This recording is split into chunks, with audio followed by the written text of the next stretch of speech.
நீங்கள் ஆவலுடன் எதிர்பார்த்த நாடி ஜோதிடர் சனிவாழ்க குணசேகரன் ஐயா அவர்களை வருக வருக என வரவேற்கிறோம். வாழ்க பாரதம், வளர்க ஜோதிடக்கலை, ஓங்க இந்து சமுதாய ஒற்றுமை. இந்த ஜோதிட திருவிழா 3 நாட்கள் திருவிழாவில்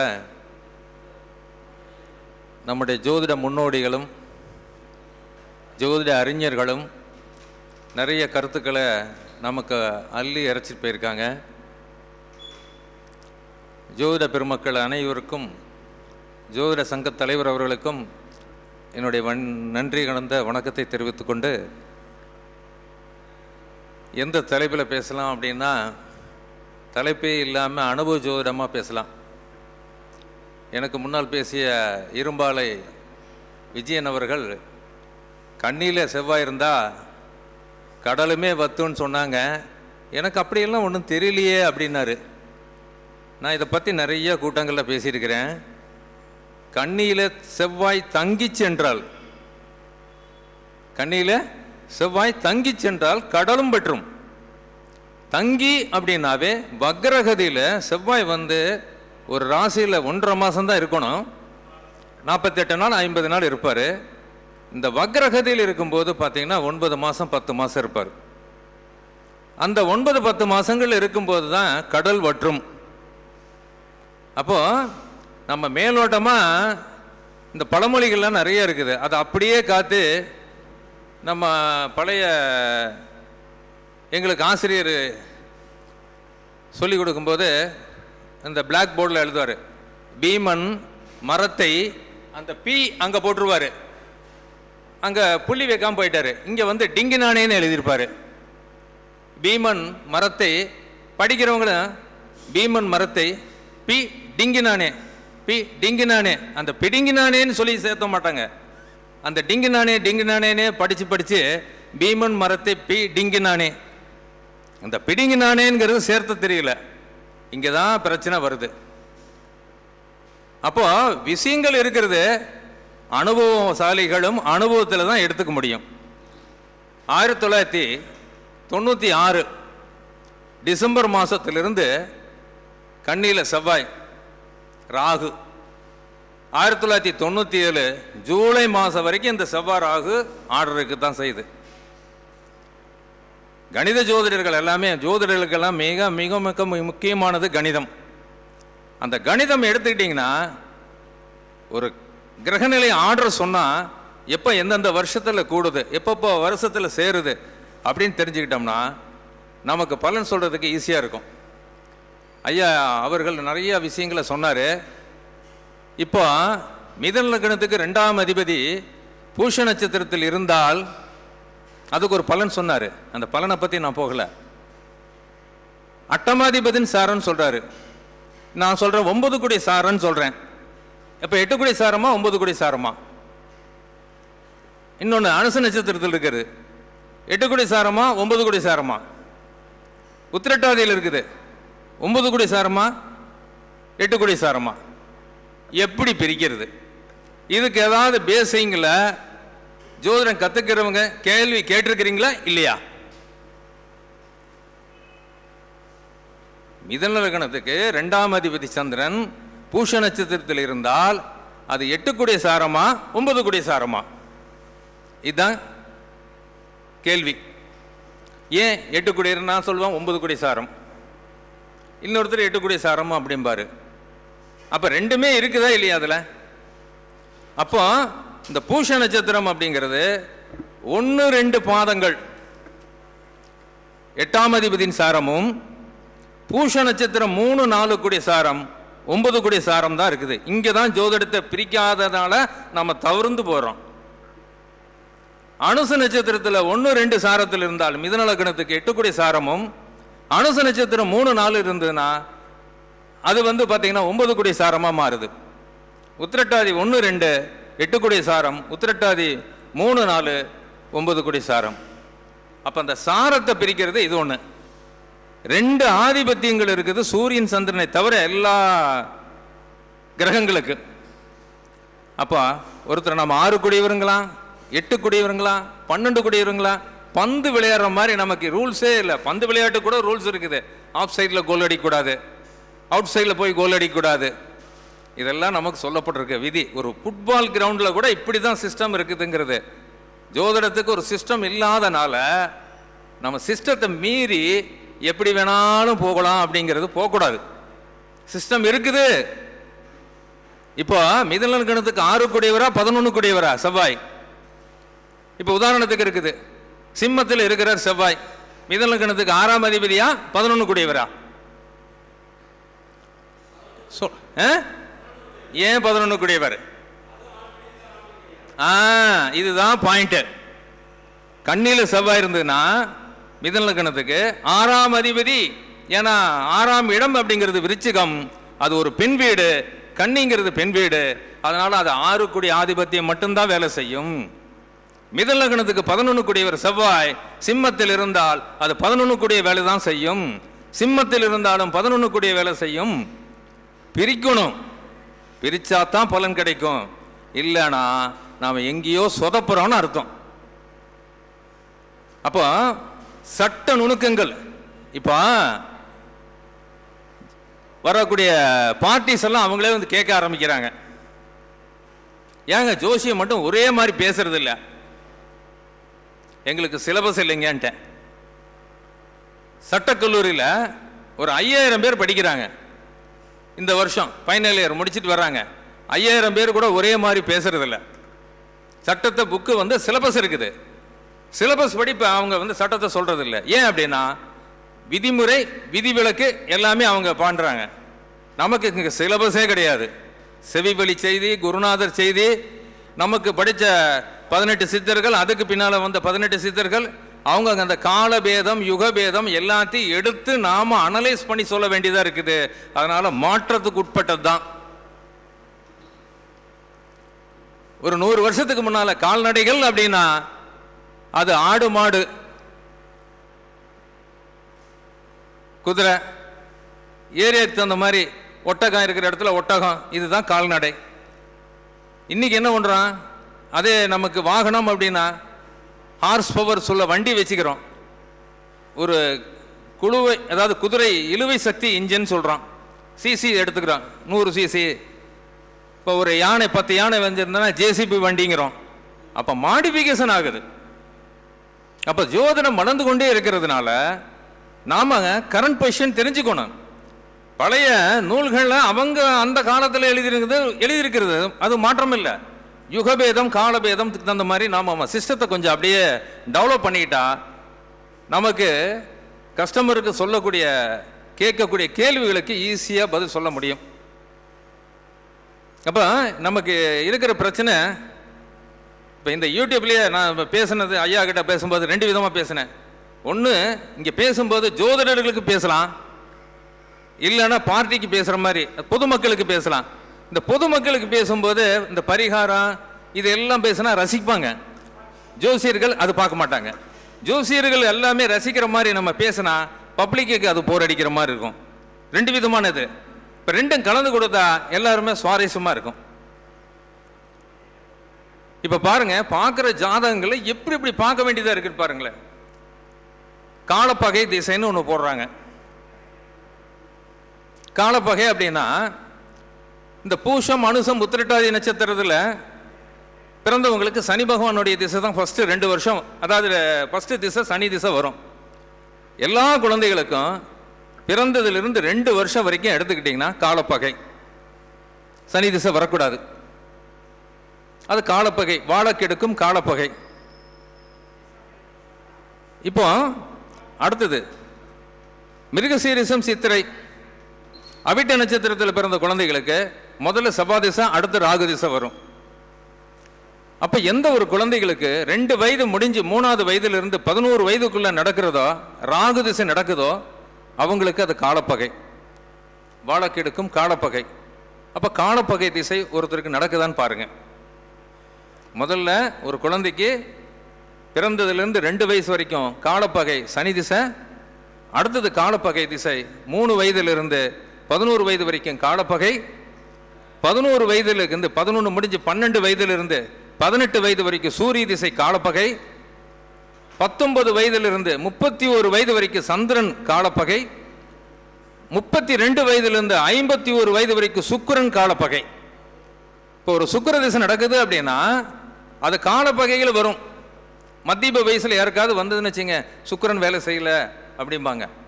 அப்போ என்ன காரணம்? காலப்பகையில் வந்து நிற்குதா பாருங்க. அப்போ தன்னுடைய 52 வயதிலிருந்து 67 வயது வரைக்கும் கேது பகவான் காலப்பகை, 68லிருந்து 100 வயது வரைக்கும் உங்களுக்கு புதன் காலப்பகை. இதெல்லாம் ஒரு சிஸ்டம்ஸ். அப்போ அந்த காலப்பகை திசை எப்படின்னா, அந்த காலப்பகைக்கு உண்டான கிரகம் கெட்டிருந்தால் இது திசை யோகமாக செய்கிறது. அப்போ ஒரு கிரகம் பாருங்க, 2 விதமான ஆக்டிவிட்டி இருக்குது. உயிருள்ள தன்மை, உயிரற்ற தன்மை. ஒரு உயிருள்ள தன்மை பாதிச்சதுன்னா உயிரற்ற தன்மை யோகத்தை செய்யுது. அதே உயிரற்ற தன்மை யோகத்தை கொடுத்தா உயிருள்ள தன்மையை பாதிக்குது.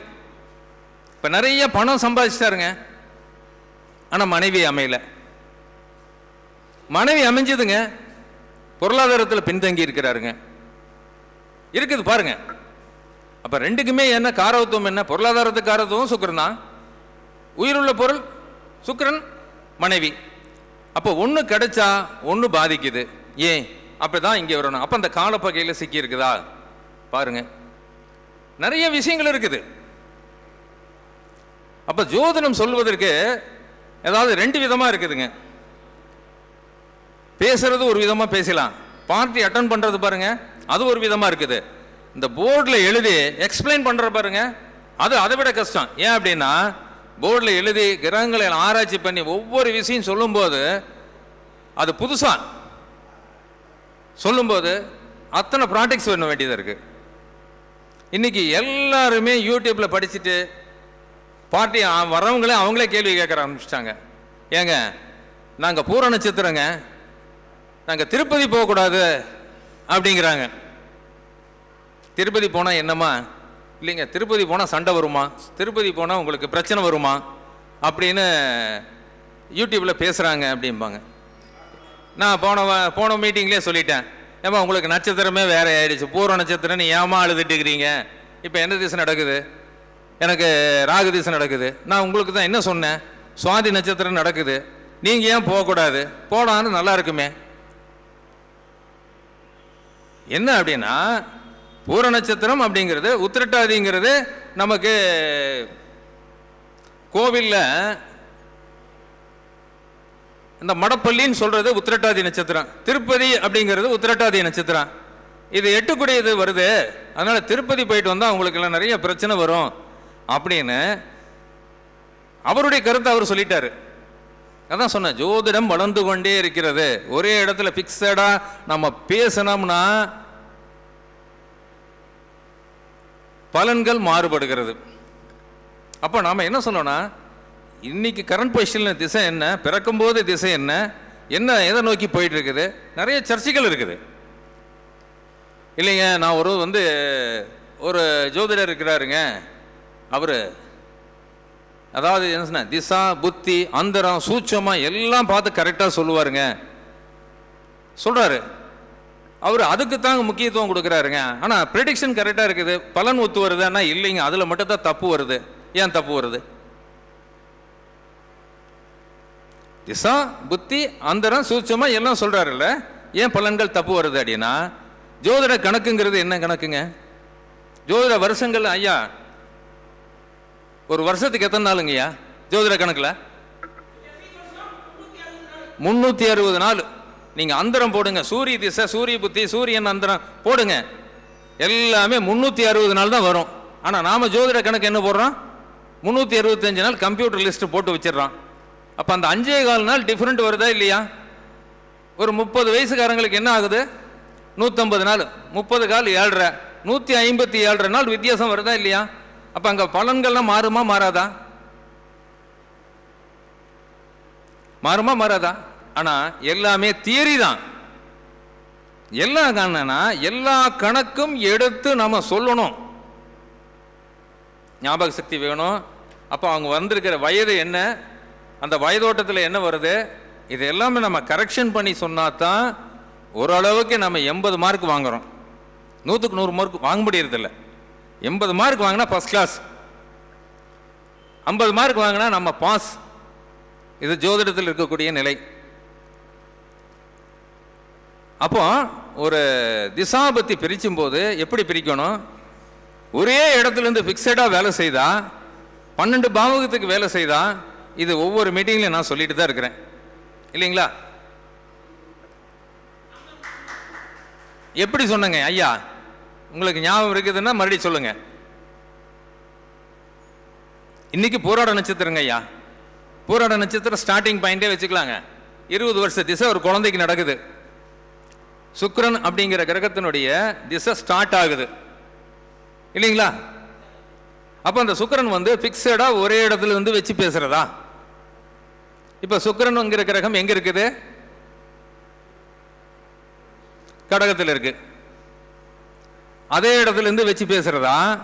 எங்கிருந்து பேசுறது? 20 மாசம் நீங்க கடகத்துக்கு வச்சுக்கோங்க, 20 மாசம் சிம்மத்துக்கு வச்சுக்கோங்க. லக்னத்துக்கு அது எத்தனாம் பாவம்னு பாருங்க முதல்ல. இப்ப 12 லக்னம் விழுந்திருக்கு. ஒரு நாளைக்கு 12 லக்னம், 2 மணி நேரம். அப்ப பூராட நட்சத்திரம் முதல் பாதமாக இருக்கும்போது நமக்கு கடகத்துல 20 மாதம். இப்ப தனுசு லக்னம்னு வச்சுக்கோங்க. உதாரணத்துக்கு ஒரு தனுசு லக்னத்துல ஒரு குழந்தை பிறந்திருக்கு. அப்ப தனுசு லக்னத்துக்கு சுக்கிரன் 6-11 கூடியவர் 8ல் இருக்கிறார். 6ஆம் அதிபதி 11ல் 8ல் மறைஞ்சிருக்காரு. விபரீத ராஜயோகம். இதெல்லாம் நமக்கு சொல்றதுக்கு வார்த்தைக்கு நல்லா இருக்குது. 8 அப்படின்னா முதல்ல அஷ்டமாதிபதியினுடைய வேலையா 20 மாசத்துக்கு செய்யும்.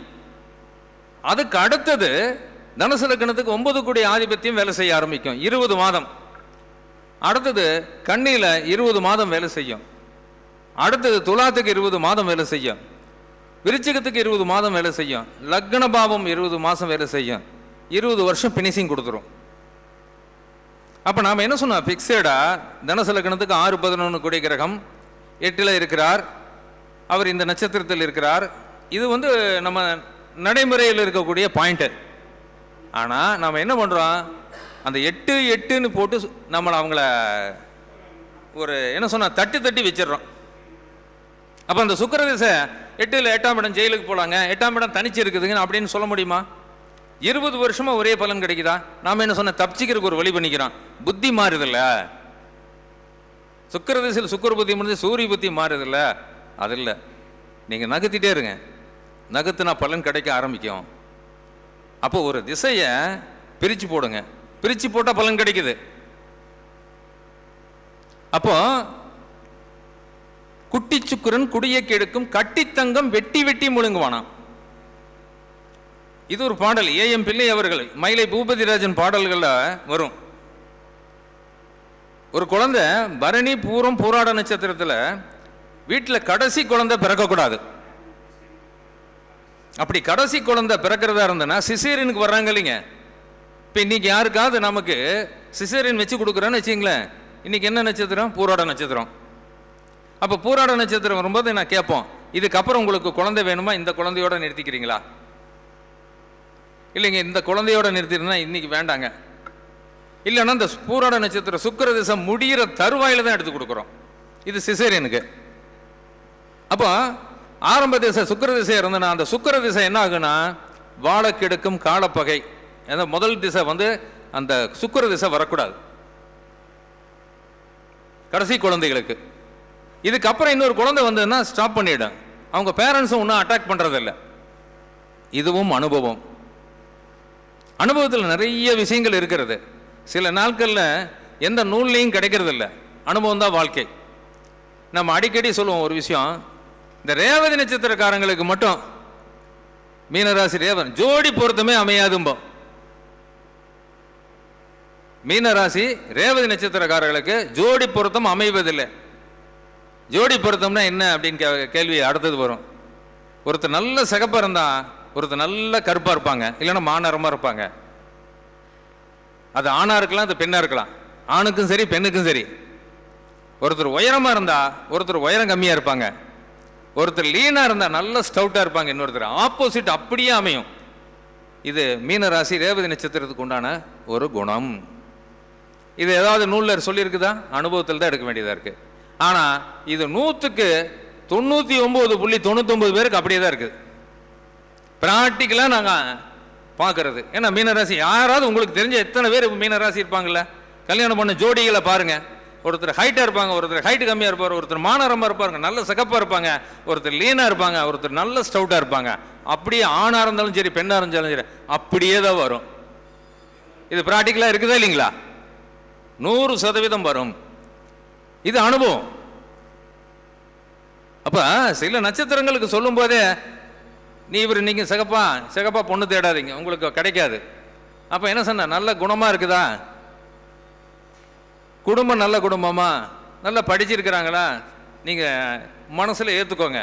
ஏற்றுக்கிட்டே தான் உங்களுடைய லைஃப் நல்லா இருக்குது. நீங்கள் அதே மாதிரி பார்த்தீங்கன்னு வச்சுங்க, பார்த்து சலிச்சு போயிடுவீங்க. அது ஆணாக இருக்கட்டும் பெண்ணாக இருக்கட்டும்.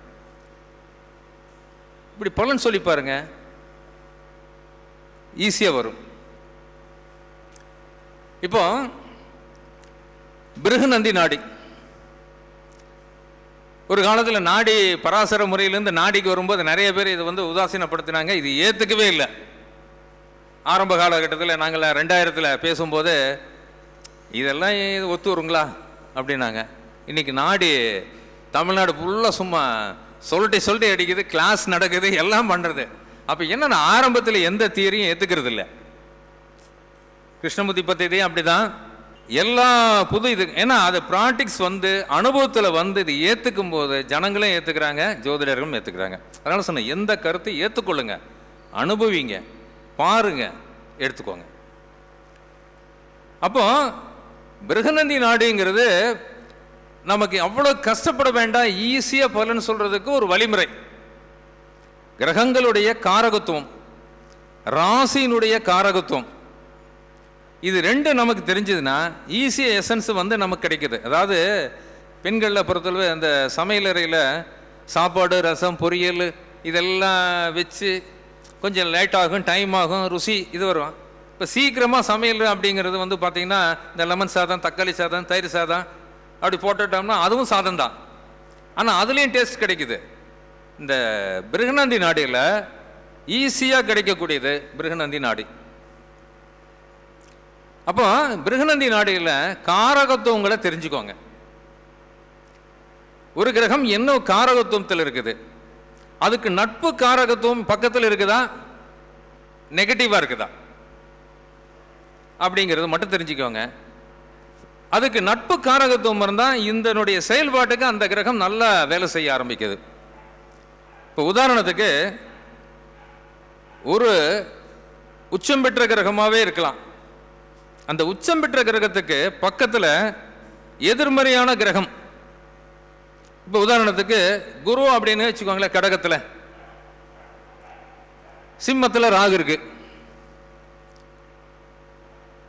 சிம்மத்தில் ராகு இருக்குது, மிதுனத்தில் செவ்வாய் இருக்கு. அப்போ என்ன ஆகுதுன்னா இந்த ராகுவுக்கும் செவ்வாய்க்கும் இடையில் குரு அமர்ந்திருக்கிறார். ராகு எப்பயுமே ரிவர்ஸில் வரக்கூடிய கிரகம், சிம்மத்திலிருந்து கடகத்தை நோக்கி வரக்கூடியது.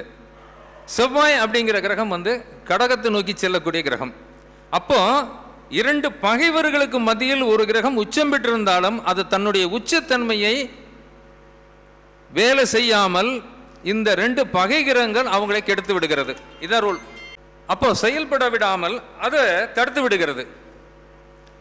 நாம் என்ன பண்ணுவோம், உச்ச வீட்டில் இருக்கக்கூடிய ஒரு குரு, பலம் பொருந்திய குரு அப்படிங்கிறோம். ஆனால் ரெண்டு பகைவர்களுக்கு மத்தியில் எந்த கிரகம் அது மாட்டுச்சுன்னா அதனுடைய தன்மையை அதை இழக்க செய்யுது. இதே நெகட்டிவாக பேசுகிறேன்னே, இப்போ செவ்வாய், அதே செவ்வாய் கடகத்தில் தூக்கி போடுங்க. கடகத்தில் செவ்வாய்க்கு என்ன வேல்யூ, ஒரு பலகீனமான இடம்.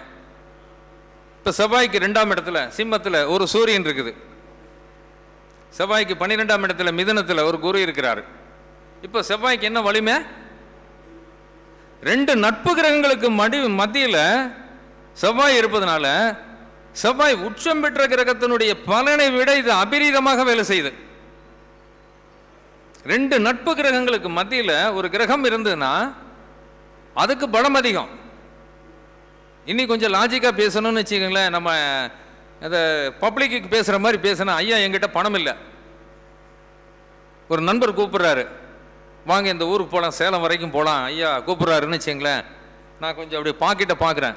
பாக்கெட்டை பார்க்காதீங்க, அதெல்லாம் எனக்கு தெரியுது, நீங்கள் வாங்க நான் பார்த்துக்கிறேங்கிறாரு. அப்போ நான் தைரியமாக போகலாம் இல்லையா? அது 2 நம்பர் கூப்பிட்றாங்கன்னா நான் தைரியமாக போகலாம். ஏன்னா அதில் செலவுக்கு அவங்க ரெடி பண்ணுறாங்கன்னு அர்த்தம். இப்போ நானே போகணும்னு வச்சுங்களேன், பாக்கெட்டில் பணம் மட்டும் இல்லை, இந்த பணம் மிஸ் ஆகிடுச்சுன்னா என்ன பண்ணுறது? இதுக்கு ஒரு கார்டு எடுத்துகிட்டு வந்துடலாமா, செல்ஃபோனை கொஞ்சம் எடுத்துடலாமா, பேடிஎம் பண்ணிடலாமா, பண்ணணுமா இல்லையா? அப்போ எச்சரிக்கை இருக்க வேண்டியதாக இருக்குது. அப்போ 2 நண்பர்களுக்கு மத்தியில் ஒரு கிரகம் இருந்தால் அது பலகீனமாக இருந்தாலும் அது பலத்தை நோக்கி போகிறது. இனி கொஞ்சம் சொல்லுவோம் வச்சுங்களேன். எனக்கு நீச்சல் தெரியாது, ஏன்னா செவ்வாயினுடைய வீடு நீர் வீடாக இருக்கிறனால கொஞ்சம் அப்படியே பேசுகிறோம். அப்படியே கரையோரத்தில் உட்காந்துருக்கிறேன். 2 நீச்சல் வீரர்கள் நீச்சல் குளிச்சுட்டு இருக்கிறாங்க. ஏங்க குளிக்கலையா? எனக்கு நீச்சல் தெரியாது, பயமாக இருக்குது. அட ஏப்பா வாப்பா இறங்கப்பா, உனக்கு நீச்சல் கற்றுக் கொடுக்குறேன் அப்படின்னு எனக்கு கற்றுக் கொடுத்து என்ன ஸ்போர்ட்ஸ்மேன் மாதிரி ஆக்கிட்டாங்க. அப்போ 2 நட்பு கிரகங்களுக்கு மத்தியில் இருக்கனால நான் எதை எனக்கு இல்லைன்னு நினச்சனோ அதை என்னை ஒரு நீச்சல் வீரராக மாற்றி விட்டார்கள். அப்போ நட்பு கிரகங்கள் 2 பக்கம் இருக்குது. அப்போ ஒரு காரகத்துவத்துக்கு 2-12 எந்த கிரகம் இருக்குதுன்னு பாருங்க. அது நீச்சமோ உச்சமோ சமமோ நட்போ அப்படிங்கிறது பார்க்கறத விட 2-12 நல்ல கிரகம் இருந்தால் இதனுடைய காரகத்துவத்தை அதை செயல்படுத்த கூடுதலான பலன்கள் கிடைக்குது. இந்த குருவுக்கு அடுத்த அடுத்த அடுத்த கிரகங்கள் எல்லாம் இருந்தது பாருங்க, நல்லா இருக்குது. இந்த 1991 நினைக்கிறேன், 90-91 இந்த சனி ராகு மகரத்தில், குரு கேது கடகத்தில் இருக்கும். நிறைய ஜாதகம் 91-92 இருக்கும். 91-92 நிறைய பேர்த்துக்கு கல்யாணம் ஆகலை. சில பேர் எனக்கு மீன லக்னம் 5ல் குரு, எனக்கு மேச லக்னம் பாக்கியாதிபதி உச்சம் இப்படின்னு சொல்லிட்டு இருக்கிறாங்க. ஏன் வேலை செய்யலை? இத்தனைக்கு செவ்வாய் இல்லை, ராகு இல்லை, நம்ம நடைமுறை பேச்சே பேசுவோம் இல்லை, ஏன் கல்யாணம் நடக்கலை அப்படின்னு பார்த்தா எப்பயுமே இந்த குரு கேது சேரக்கூடாது. குருன்னா ஜீவன். பிருகநந்தி நாடியில் ஆண் ஜாதகத்தில் குரு எங்கே இருக்கிறதோ அது ஒரு லக்னமாக பாவிக்கப்படுகிறது. அப்போ குருவுக்கு முன்னால் கேதுங்கிற கிரகம் இருந்தால் ஆன்மீகத்தன்மை தான் அவங்களுக்கு வருது. அப்போ குருவுக்கு முன்னால் கேது இருக்கிற ஜாதகம் பூராமே, இப்போ உதாரணத்துக்கு குரு கேது நாம் கடகத்தில் இருக்கிற மாதிரி சொல்லிட்டோம். சப்போஸ் கண்ணியில் இருக்குது அப்படி வச்சுக்கோங்களேன். கடகத்தில் குரு இருக்கிறாரு, இடையில கிரகமே இல்லை. அப்போ கும்பத்திலையும் கிரகம் இல்லை, தனுசுலையும் கிரகம் இல்லை, மேசத்திலையும் கிரகம் இல்லை. ஏன்னா அந்த மேசம் சிம்மம் அப்படிங்கிறது 5-9 திரிகோணம் இருக்கிறனால அந்த சிம்மத்துக்கு பண்ணோம். கும்பத்திலையும் கிரகம் இல்லை அப்படிங்கும்போது அந்த சிம்மத்தை யாரும் கண்ட்ரோல் பண்ண முடியல. அப்போ குரு என்னதுன்னா சிம்மத்துக்கு போய் அடுத்தது கன்னிக்கு அந்த கன்னியை விட்டு விலகினா தான் கல்யாணமே நடக்குது. இது அனுபவம்.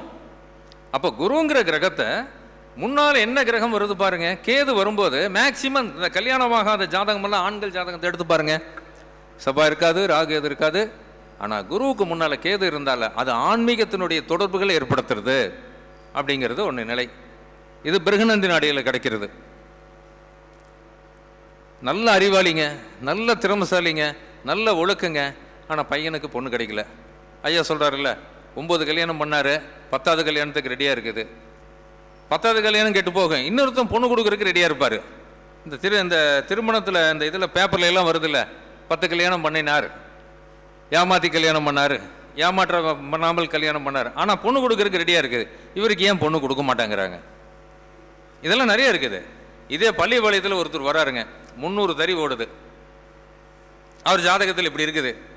அவரை சொந்த பந்தம்லாம் சொல்கிறாங்க, நீ பெரிய இடமா பார்க்குறப்பா, அதனால தான்ப்பா உனக்கு பொண்ணே அமையல இப்படி சொல்கிறாங்க, நீ கீழே இறங்கிப்பா. அவர் என்கிட்ட சொல்கிறாரு, நான் சொன்னேன் உங்களுக்கு அந்த குருவுக்கு முன்னால் கேது இப்படி சுற்றி வந்தால் 18, திருப்பி வந்தால் 18, 36, 39 வயசு தான் போனால் தான் உங்களுக்கு கல்யாணத்தை பற்றி பேசணும். அதுக்கப்புறம் நீங்கள் ஜாதகத்தை மூடை கட்டி வச்சுட்டு தொழிலை பாருங்கள் அப்படின்னு அவர் 37 வயசில் சொல்கிறாரு என்கிட்ட. சொந்த பந்தமெல்லாம் நீங்கள் பெரிய இடத்த பார்க்குறீங்கன்னு உங்ககிட்ட நான் ரகசியம் சொல்கிறேங்க. என்னுடைய கேட்டேங்கன்னா ஒரு மாதிரியாக இருக்கும், மற்றவங்ககிட்ட சொல்ல முடியல, சொல்கிறேங்க. எங்கள் பட்டறையில் தார் ஓட்டுற பிள்ளைங்க வயசு 29ங்க, என்கிட்ட 25,000 ரூபா பாக்கி வாங்கி வச்சுருக்குங்க. எங்கள் கம்யூனிட்டியே தாங்க. பொண்ணு நல்லா இருக்குதுங்க. ஏம்மா என்னை பிடிச்சிருக்குதா? பிடிச்சிருந்தா எங்கள் அப்பா அம்மாட்ட வந்து பேசுமான்னு சொன்னேன். அடுத்த நாளே அந்த பொண்ணை காணுங்க.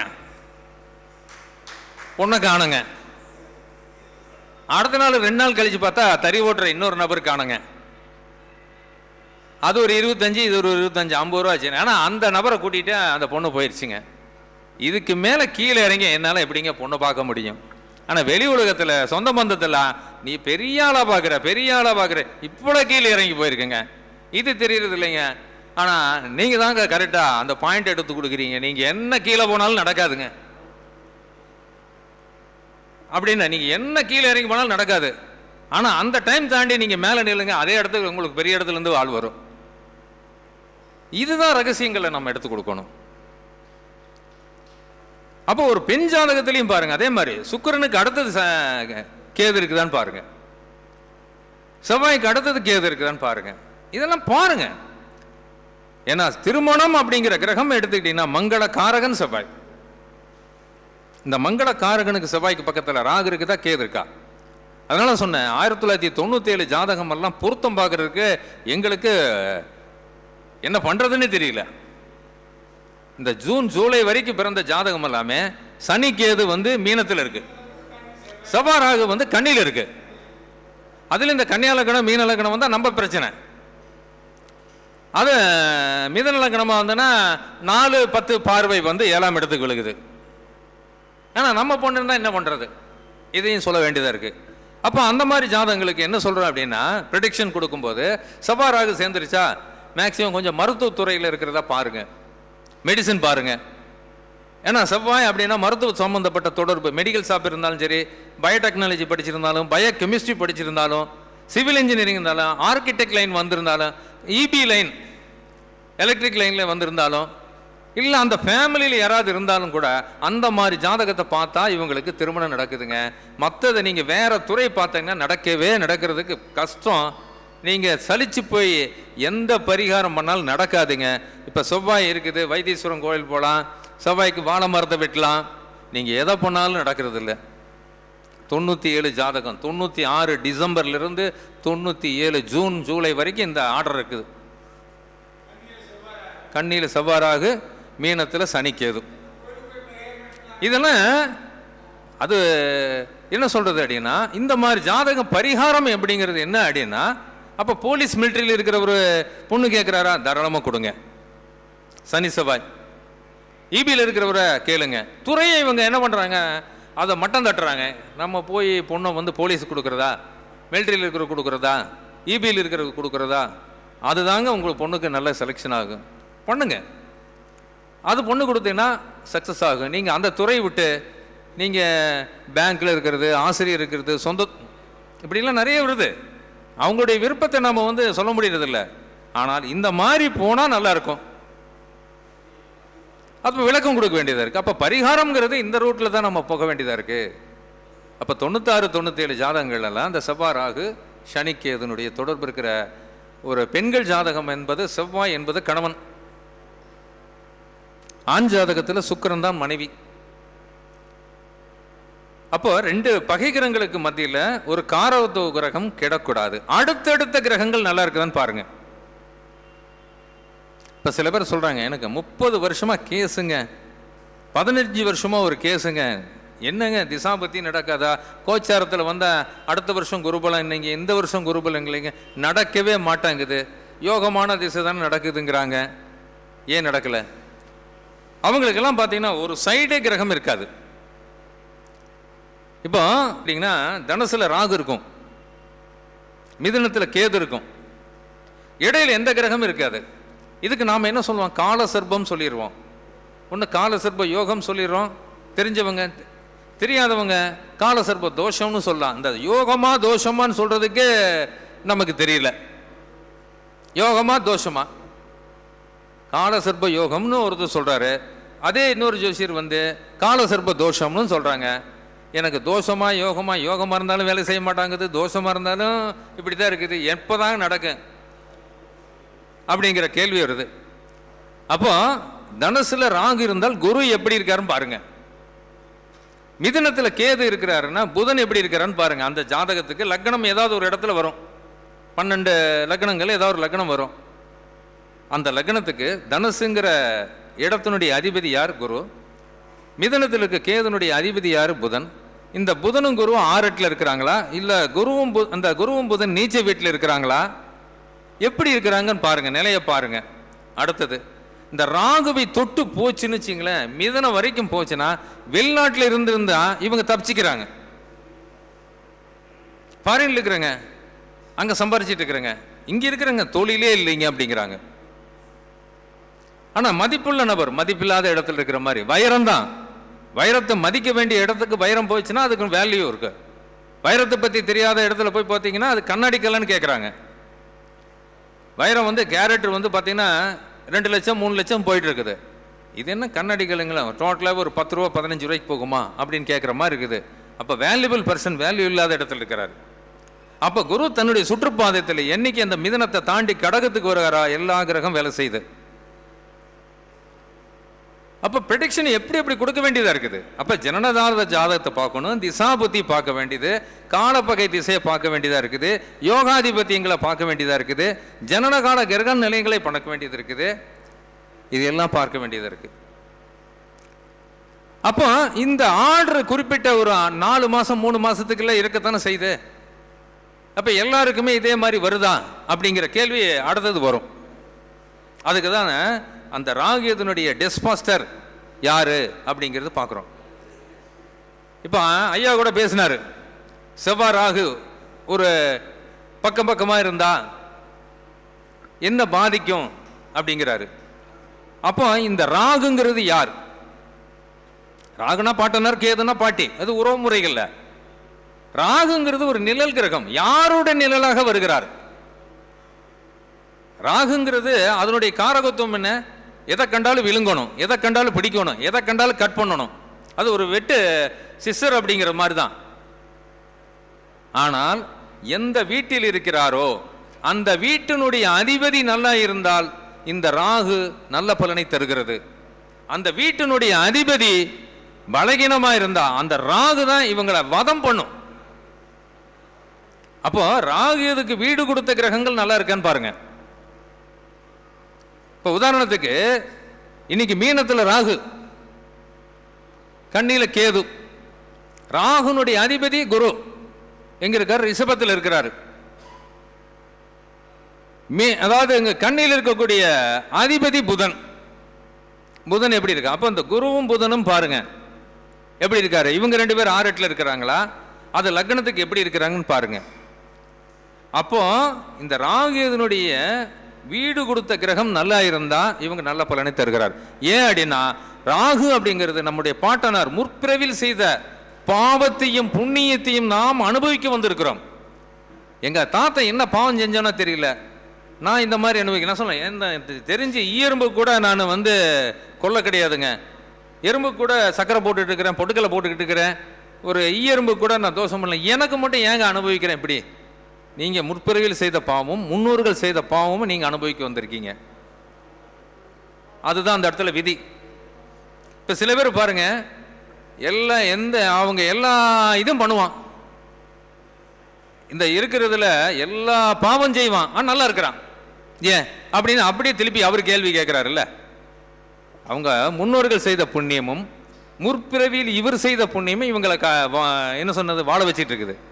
அந்த புண்ணியத்தினுடைய ஸ்டோரேஜ் குறைஞ்சதுன்னா இவர் அடுத்தது இவர் அனுபவிக்க வேண்டியதாக இருக்கு. இப்போ நம்ம என்ன பண்ணுறோம், பாட்டம் சொத்து பேரனுக்குன்னு சொல்லி சட்டபூர்வமாக எழுதி வாங்குறோமல்ல இல்லையா? இல்லைங்களா? பாட்டம் சொத்து இருக்குன்னு நம்ம வாங்குறோமா இல்லையா? விட்டுட்டு போயிடுவோமா? அப்போ அவங்க செய்த பாவத்தையும் நாம தானே வாங்கணும். இப்போ நான் ஒரு அதிகாரியா பொலிட்டிக்கலே ஏதோ ஒரு இடத்துல இருக்கிறேன்னு வச்சுங்க, நான் கசாமுசான்னு சம்பாரிச்சு வச்சேன்னு வச்சுக்கோங்களேன், மற்றவங்களுடைய சாபத்தில் சம்பாரிச்சு வைக்கிறேன்னு வச்சுங்களேன், நான் நல்லா இருப்பேன். இது அந்த சொத்தை அனுபவிக்கிறவங்க பூராவும் அந்த பாவத்தை சம்பாதிக்கணும். அது பசங்களா பிள்ளைகளா பேரனா பேத்தியோ அவங்கெல்லாம் அனுபவிக்கணும். நான் புண்ணியம் செஞ்சு வச்சிருந்தாலும் கூட நான் அனுபவிக்கலன்னா என்னோட சந்ததி அனுபவிக்கும். புண்ணியங்களை. இதுதான் ராகு கேதுகள். அப்போ நமக்கு என்னன்னா, இந்த 2-8 ராகு கேதுகள் இருக்குது, ராகு கேது தோஷம் இருக்குது, தோஷம் இருக்குது. இது ராகு கேது தோஷம் எப்படிங்க நம்ம ஒதுக்குறோம்? ஒதுக்க வேண்டாம். ராகு கேதுகள் மாதிரி நல்ல பலனை தருவதற்கு இங்கே கிரகம் வேற எது இருக்குதா இல்லையான்னு தெரியல. மற்றவங்கெல்லாம் என்ன வேணும்னு தான் கேட்பாங்க. இவர் உனக்கு என்ன வேணும் எடுத்துட்டு போ, உன்னுடைய சக்திக்கு எவ்வளோ இருந்தாலும் எடுத்துட்டு போ சொல்றது ராகு தான். அப்போ தோஷம் அப்படிங்கிறத விட அந்த 2ஆம் அதிபதி எப்படி இருக்காருன்னு பாருங்க. ராகுக்கு வீடு கொடுத்த கிரகம் நல்லா இருந்தா நல்ல பலன் தருகிறது. ராகு அதனுடைய வீட்டினுடைய அதிபதிகள் தான் பார்க்கணும்.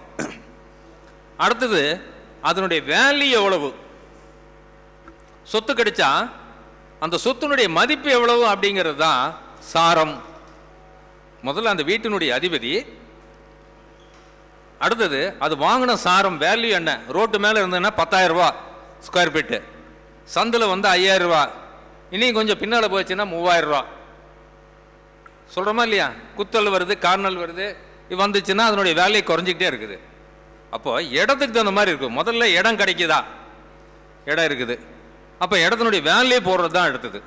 அப்போ ராகு கேதுகளுக்கு வீடு கொடுத்த கிரகம் நல்லா இருந்தா இந்த ராகு கேதுகள் நல்ல பலனை தருகிறது. அப்போ 2-8 ராகு கேதுகள் இல்லை. அப்போ பின்னால் ஏனமா சொன்னவங்களாம் தோஷம் சொன்னவங்கலாம் முட்டாள்தனமா அப்படின்னு சில பேர் கேள்வியும் கேட்குறாங்க. அது பப்ளிக்கில் இருக்குது. தோஷம் தோஷம் தானே. அப்போ செவ்வாய் மட்டும் சொல்கிறீங்க 2, 4, 7, 8, 12 இருந்தா அது சொல்கிறாங்க. செவ்வாய் தோஷம்னு சொல்லலையம்மா. செவ்வாய்ங்கிறது ஒரு வீரியம். 2, 4, 7, 8, 12 இருந்தால் அது ஒரு வீரியம். செவ்வாய்ங்கிறது ஒரு தேகம். ஒரு நல்ல ஒரு தேகம் இருக்கணும்னா செவ்வாய் இருக்கணும். செவ்வாய் இல்லைன்னா தேகம் கிடையாது. அது ஆனால் இப்போ நான் சொன்ன பாருங்க, 1996லேருந்து 97 இந்த காலகட்டங்களில் பிறந்தவங்களுக்கு செவ்வாய் ராகு, அது பெண்ணாக இருந்தாலும் சரி ஆனா இருந்தாலும் தேகம் நல்லா இருக்கும். நல்லா செவ்வாய் ராகு சேர்ந்தால் நல்ல ஜெயிஞ்சாட்டி இருக்கும், நல்ல பர்சனாலிட்டி இருப்பாங்க. சனியினுடைய தொடர்பு இருக்கனால பாதிக்குது. அதே செவ்வாய் ராகு மட்டும் இருந்து தொடர்பு இருந்துன்னா தேகம் நல்லா இருக்கு. சனி செவ்வாய் பார்த்தால் பாதிப்பு இது இருக்கணும். அப்போ செவ்வாயுடன் எந்த கிரகம் சேர்ந்து இருக்குது அவ்வளவுதான். செவ்வாய்ங்கிறது ஒரு கோபம், வேகம், ஒரு உணர்வு, உணர்ச்சி இருக்கக்கூடிய கிரகம். அதுக்கு பக்கத்தில் இல்லை அதோட சேர்ந்த கிரகம் இல்லைன்னா பார்த்த கிரகங்கள். அது நட்பு கிரகமாக இருந்தால், நட்பு அப்படின்னு தான் இந்த இடத்த எடுத்துக்கிறது. எந்த கிரகமும் பாவ கிரகம் இல்லை, எந்த கிரகமும் சுப கிரகமும் இல்லை. நான் முதல்ல ஆரம்பத்தில் கற்றுக்கும் போது இப்போ ஐயா சொன்னார் பாருங்க, அருள்வேல் சொன்னார் பாருங்க, சூரிய அணி, சனி அணி, பொருள் அணி, அருள் அணி, பொருள் அணி, இதெல்லாம் நாங்களும் ஆரம்பத்திலேருந்து பார்த்து பார்த்து எந்த அணிக்கு போகிறதுன்னு தெரியாம, எப்படிங்க எந்த பக்கம் போகிறதுன்னு தெரியாம குழம்பி குட்டையில் ஊறி ஊறி ஊறி ஊறி ஒரு தெளிவுக்கு வர்றதுக்குள்ள படாது பாடு. அப்போ எந்த கிரகமும் சுப கிரகம் இல்லை, எந்த கிரகமும் அசுப கிரகங்கள் இல்லை. கூட சேர்ந்த கிரகத்தினுடைய குணம் அதுக்கு ஏற்படுகிறது. எந்த குழந்தையும் நல்ல குழந்தை தான், மண்ணில் பிறக்கையில அது ஒரு நல்லவர் ஆவதும் தீயவராவதும் அன்னை வளர்ப்பினில. ஒரு கவிஞன் எழுதி வச்ச மாதிரி எல்லா கிரகங்களும் சுபகிரகங்கள் தான். கூட ஒரு கிரகத்தினுடைய குணங்கள் வரும்போது அந்த குணத்தை அதை எடுத்துக்கொள்கிறது, அவ்வளவுதான். இப்ப தண்ணீர் நல்லது தானே, மழை பெய்யுது, தண்ணீர் நல்லது தானுங்க. குற்றாலத்தில் மழை பெய்யுதுங்க, இப்போ தென்மேற்கு பருவமழை. குற்றாலத்தில் குளிச்சா எப்படிங்க, மூலிகை தண்ணீர், அருமையான தண்ணீர் தானுங்க. நம்ம ஈரோட்டுக்கு பின்னால் ஓடுதுங்க காவேரி, இதுக்கு பின்னால் ஓடுது காவேரி, இது சாய தண்ணீருங்கிறோம். ஏங்க ரெண்டுமே மழை தண்ணீர் தானே. அது மூலிகை மேலே பட்டது வந்தனாலும் மூலிகை தண்ணீர், இது சாயப்பற்றையிலிருந்து வெளியேறக்கூடிய தண்ணீர்னால இது சாய தண்ணீர், தோல் சாப் தண்ணீர். இதில் குளிச்சா எல்லாம் அரிப்பு கிருப்பெல்லாம் வருது, அங்கே குளிச்சா அரிப்பு இருந்தாலும் போய் விடுகிறது. என்னங்க ஒரே விதம். அப்போ எது மேலே பட்டு வருதோ அதனுடைய குணாதிசயங்களை இதை எடுத்துக்கொள்கிறது. தண்ணீருக்குன்னு ஏதாவது ஒரு கலர் இருக்குதா? தண்ணீருக்கு கலரே கிடையாது. வெயிட் அதை வந்து கலர்லெஸ்ன்னு தான் சொல்கிறது. எந்த கலரை காட்டினீங்களோ அது தண்ணியில் தெரியும். தண்ணீருக்குன்னு தனித்துவம் கிடையாது, எதோட சேருதோ அதோட மிக்சிங் ஆகிக்குது. அப்போ அந்த மாதிரி ஒவ்வொரு கிரகங்களுக்குன்னு ஒரு தன்மை இருக்கிறது. அது கல்வி அப்படின்னா இப்போ புதனுக்கு கல்வி அப்படிங்கிறது சொல்லிட்டோம். பக்கத்தில் என்ன கிரகம் இருக்குது, பகை கிரகமானா அதுக்கு தகுந்த மாதிரி கல்வி கொடுங்க. நட்பு கிரகம் இருந்தால் நட்புக்கு தகுந்த மாதிரி கல்வி கொடுங்க. நாம் என்ன சொல்கிறோம், நமக்கு இன்னைக்கு வந்து பிஇ படித்தா எலக்ட்ரானிக் கம்யூனிகேஷன் போனால், இன்ஃபர்மேஷன் டெக்னாலஜி படித்தா, ட்ரிபிள் இ படித்தா போன உடனே சம்பளம் கிடைக்குது. இது நமக்கு வரக்கூடிய இன்றைய நிலையில் இருக்கக்கூடிய நிலை இல்லைங்களா எல்லாருக்குமே.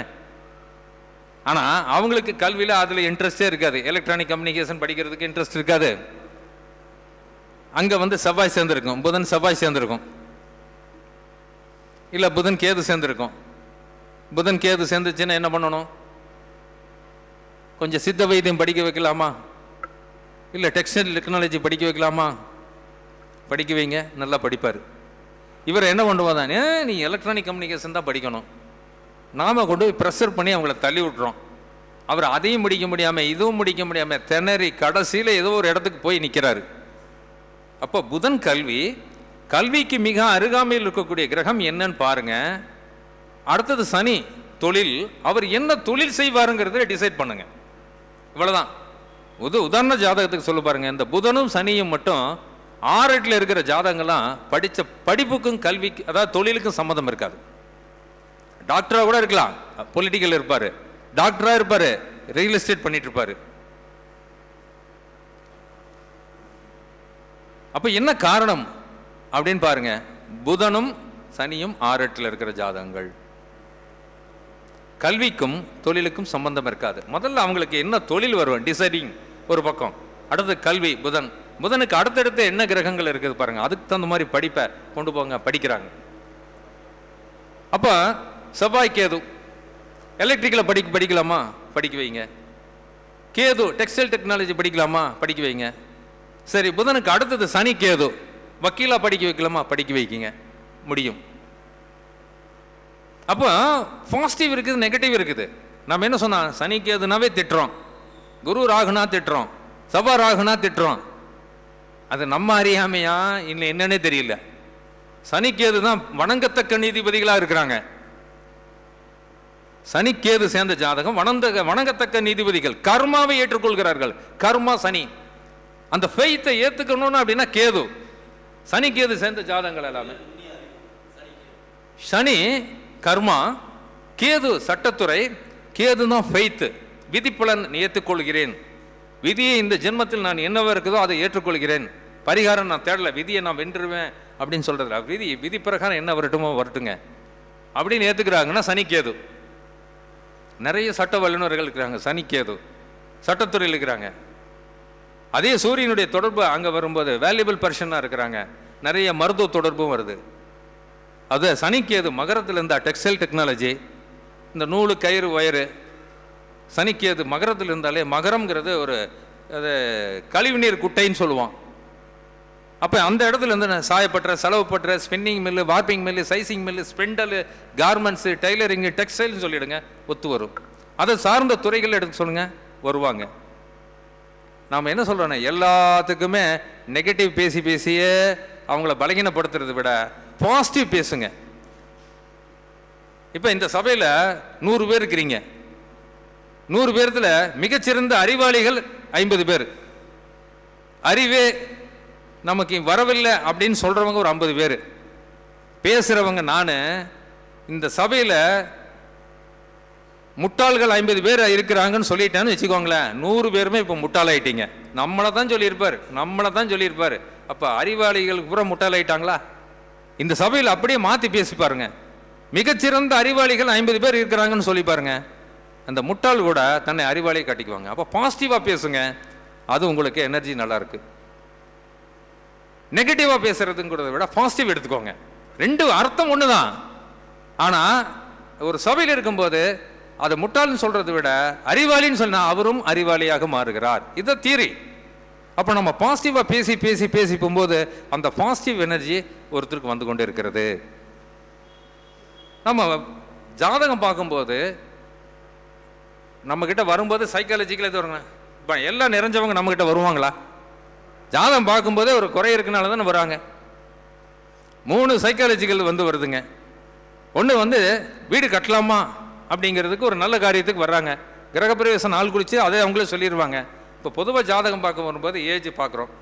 ஏஜில் என்னென்ன ப்ராப்ளம் இருக்குங்கிறது சைக்காலஜிக்கு தெரியும். அப்போ நமக்கு நெகட்டிவ் தெரியும். அது வந்து சைக்காலஜிக்கவே தெரியுது.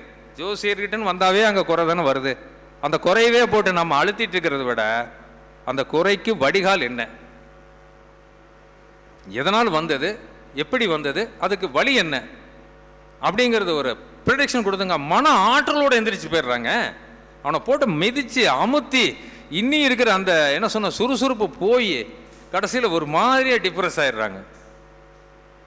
அந்த மாதிரி அதனால் நான் என்ன சொல்ல வரேன்னா, வழிபாடுங்கிறது நீங்கள் சொல்லுங்கள். அது உங்களுக்கு தெரிஞ்ச வழிபாட்டு முறைகள், இன்னும் சின்ன சின்ன பரிகாரங்கள் என்னென்ன சொல்கிறதோ அல்ல பூஜை புனஸ்காரங்கள் அதெல்லாம் சொல்லுங்கள். அது நான் மாற்றுக்கிறதே இல்லை. ஆனால் அவங்களுக்கு நெகட்டிவாக பேசும்போது இருக்கிற எனர்ஜி போய் ஜோதிடத்து மேலே ஒரு எதிர்மை, ஜோதிடர் மேலே இல்லை, ஜோதிடத்து மேலே. அப்போ அந்த ஜோதிடத்து மேலே பாசிட்டிவ் திங்கி போய் நெகட்டிவாக வருது. இன்னைக்கு ஜோதிடம் அப்படிங்கிறது கிட்டத்தட்ட இந்த ஆன்லைன் வந்ததுக்கு அப்புறம் பார்த்தீங்கன்னா அதுக்கு தனி வேல்யூ ஜாஸ்தி ஆயிடுச்சு. முதல்ல சர்ச்சங்கம் அப்படியே திண்ணையில் உட்காந்து நம்ம பேசிக்கிட்டு இருந்தோம், ஒரு சங்கம் நடத்தினோம். அப்புறம் அப்படியே சங்கம் உருவாகி அப்படியே போய் இன்னைக்கு உலகம் பூராமே ஜோதிடத்தை வந்து ஆராய ஆரம்பிச்சிட்டாங்க. இப்போ எனக்கு தெரிஞ்ச கருத்தை முன்னே நான் சொல்லணும், இல்லை மற்ற சிஷியர்களுக்கு சொல்லணும் அப்படிங்கிறது போய் நம்ம என்ன பேசினாலும் யூடியூப்பில் போய் அது கூகுளில் போய் ரெக்கார்ட் ஆகிடுச்சுன்னா எல்லாம் தேட ஆரம்பிச்சிட்டாங்க. அப்போ அந்த தேடுதல்ங்கிறது இந்த 10 வருஷமாக வேகமாக நடந்து கொண்டிருக்கிறது. எங்களுக்கெல்லாம் ஒரு காரியத்துக்கு ஒரு விஷயத்தை தெரிஞ்சுக்கிறதுக்கு 12 வருஷம் 13 வருஷம் ஆச்சுங்க. ஒருத்தர் சொன்னார், நிசேகம்னா என்ன அப்படின்னு கேள்வி கேட்டார். இந்த நிசேகம்னா என்னன்னு தெரியாது, அது சமஸ்கிருத வார்த்தை. இந்த நிசேகத்தை கண்டுபிடிக்கிறதுக்கே யாரை கேட்டாலும் தெரியல நாங்கள் அப்படியே பஞ்சாங்கத்தை எடுத்து ஒவ்வொன்றா இருந்தது. குழந்தை பிறந்தது, தொட்டில் விடுது, அப்படியே பண்ணிட்டு இருக்கோம். நிசேகனா அப்போ சாந்தி முகூர்த்தமாக இருக்குதா அப்படின்னு ஒரு அனுமானத்தில் எடுத்து அதை சொன்னால் அந்த நபர்கிட்டே சொன்னேன்னா நிசேகம்னா சாந்தி முகூர்த்தம் தானே, உங்களுக்கு யார் சொல்லி கொடுத்தாரு அப்படிங்கிறாரு. இல்லைங்க, நானே ஒரு அனுமானமாக தான் எடுத்தேன் அப்படின்னா. அதுதான் இன்னைக்கு அப்படி இல்லைங்க, ஈஸியாக கிடைக்குது. அப்போ ஜோதிடத்தில் நம்ம சொல்லக்கூடிய முறைகள் இருக்கிறது. அப்போ காரகத்துவத்தை எடுத்துன்னு வச்சுங்களேன், ஈஸியாக நமக்கு பலன் கிடைக்குது. சொன்ன எல்லா கிரகங்களும் ரோலில் தான் இருக்குது, நின்றுக்கிட்டே இருக்கிறது இல்லை, செயல்பட்டு கொண்டே இருக்கிறது.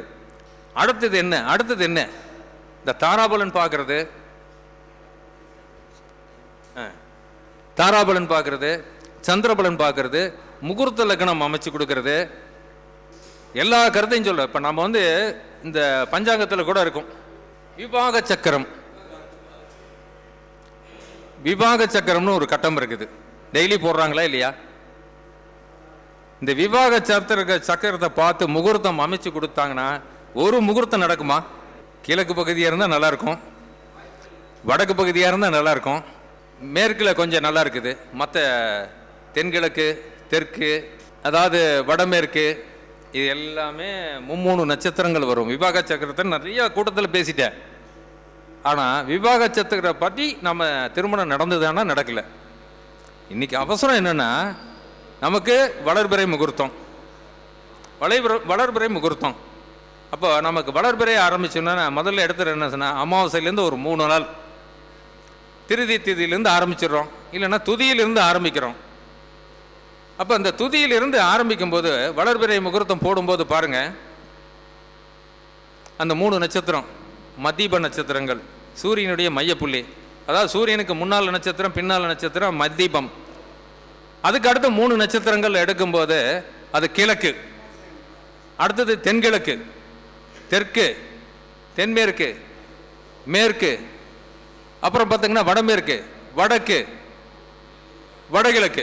இந்த 6 9 நட்சத்திரங்களுக்கு மட்டுமே சூரியனுடைய பாகையிலிருந்து போகும்போது ஒவ்வொரு 3 நட்சத்திரங்கள் எடுக்கும்போது வருது.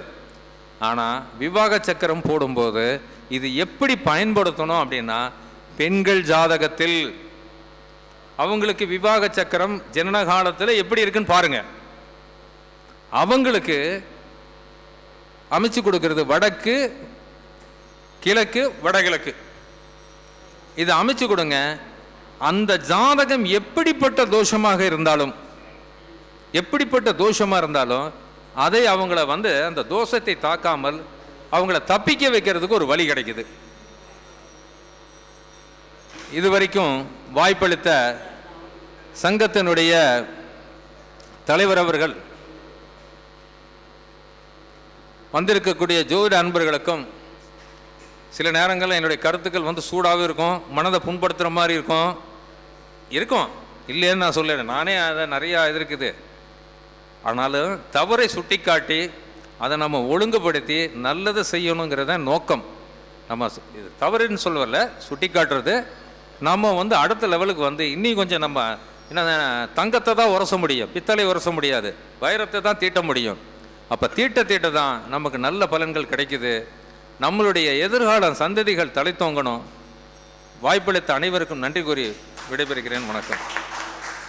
நல்ல ஒரு சிறப்பான கருத்துக்களை வழங்கிய சனிவாழ்க குணசேகரன் ஐயா அவர்களுக்கு சங்கத்தின் சார்பாக நாடி ஜோதிடர் விஜயன் ஐயா பொன்னாடை பொது கௌரிப்பார். என் அருமை நண்பர் சனிவாழ்க குரு ஒளிய குணசேகரன் ஐயா அவர்களுக்கு எனக்கு இந்த சால்வை போதுறதுக்கு வாய்ப்பு கொடுத்ததுக்கு ஐயாவுக்கு நன்றி சொல்லி இந்த சால்வை போதுகிறேன். இந்த பக்கம் வந்துடுங்க, இந்த பக்கம் வாங்க, இந்த பக்கம்.